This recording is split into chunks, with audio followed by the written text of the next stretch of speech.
Hey guys, it's Greg with Apple Explained. Today we're going to explore the history of the emoji.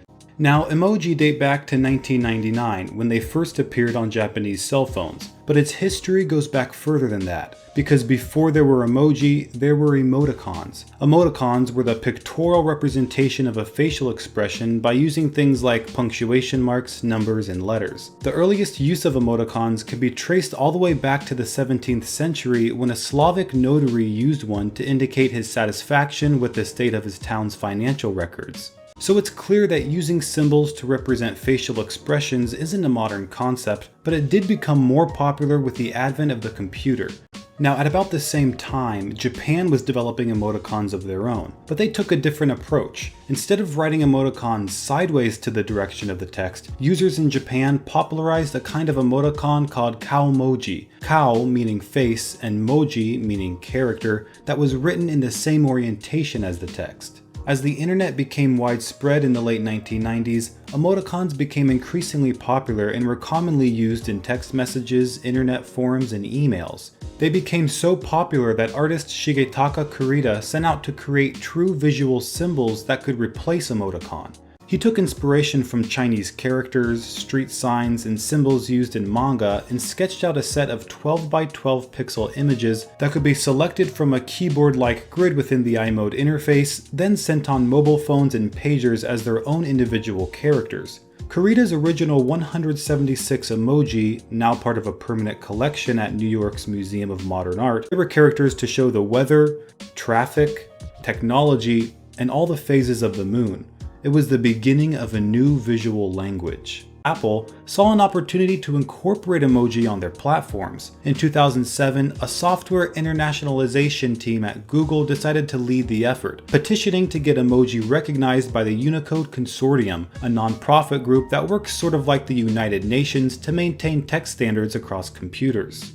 The purpose of Unicode was to standardize these codes for international communication, so that the letters you typed in English, Chinese, or any other language showed up accurately across platforms and across devices. Unicode ultimately decided to index emoji because of their use as characters for text messaging in a number of Japanese manufacturers' corporate standards. What that means is, emoji had become too popular to ignore, and Unicode was going beyond just accepting a proposal to establish standards for emoji. It was the beginning of legitimizing emoji as a form of communication. They were on their way to becoming a language. In 2011, Apple added an official emoji keyboard to iOS, and Android followed suit 2 years later. This allowed people to access emoji directly from a keyboard on their phones, the same way you'd switch to a Korean or Japanese keyboard to access those language-specific characters. The keyboard also popularized emoji with an entirely new audience.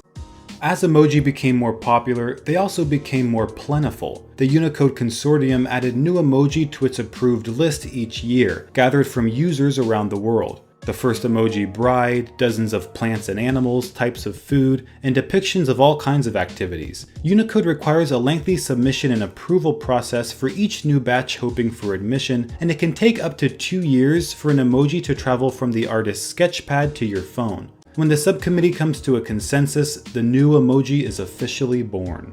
As the list of emoji began to grow, some people wondered why certain things were favored over others. Why were there 6 icons to represent sushi but none for tacos, burritos, or enchiladas? There were a lot of occupational emoji like doctors, chefs, and police, but why were they all men? And why were all the human emoji white people? By 2014, the emoji had become political. It happened with emoji representing food, flags, families, and more. Now, emoji are prone to being misunderstood just like any other language, and that's mainly for 2 reasons. First is how the design is interpreted by the reader. When an artist creates an emoji, they think about its design in a certain way, but it may not evoke the same thoughts in others. And some of this is cultural. For example, the sleepy face emoji could easily be misunderstood for a tear emoji by people in the West who aren't familiar with anime and manga, which uses snot bubbles to indicate a character is sleeping. The second reason behind potential confusion is that each platform uses a slightly different design to represent any given emoji. So an emoji you send from an iPhone will appear slightly different on an Android device, but in recent years, efforts have been made to establish consistent designs across platforms. Now, the Unicode Consortium considers new emoji every year, which means the vocabulary of emoji continues to evolve with every update to iOS and Android. Recent additions, which appeared in 2007, included mythical creatures, food, animals, and faces. The update also added new ways to represent humans. There's a woman cradling a baby, a woman wearing a hijab, and 3 new gender-neutral options to represent people of all ages.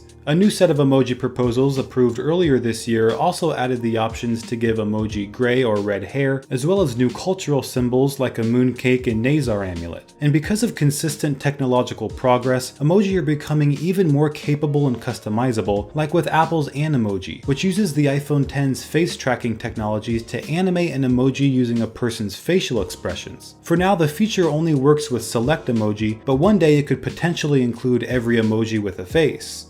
Now, the next batch of emoji will depend on what people design and submit to the Unicode Consortium. It's something anyone can do, and like I said before, they require a prototype of the emoji, an explanation of how and why people would use it, and what its addition would mean for the greater emoji language. If you'd like to propose an emoji of your own, you can read more about the requirements and submission process on Unicode's website. But what kind of emoji do you want to see in the next Unicode update? I'd personally enjoy a yawning face and maybe more animals, but let me know what you think in the comments. And if you want to vote for the next video topic, don't forget to subscribe. Thanks for watching, and I'll see you next time.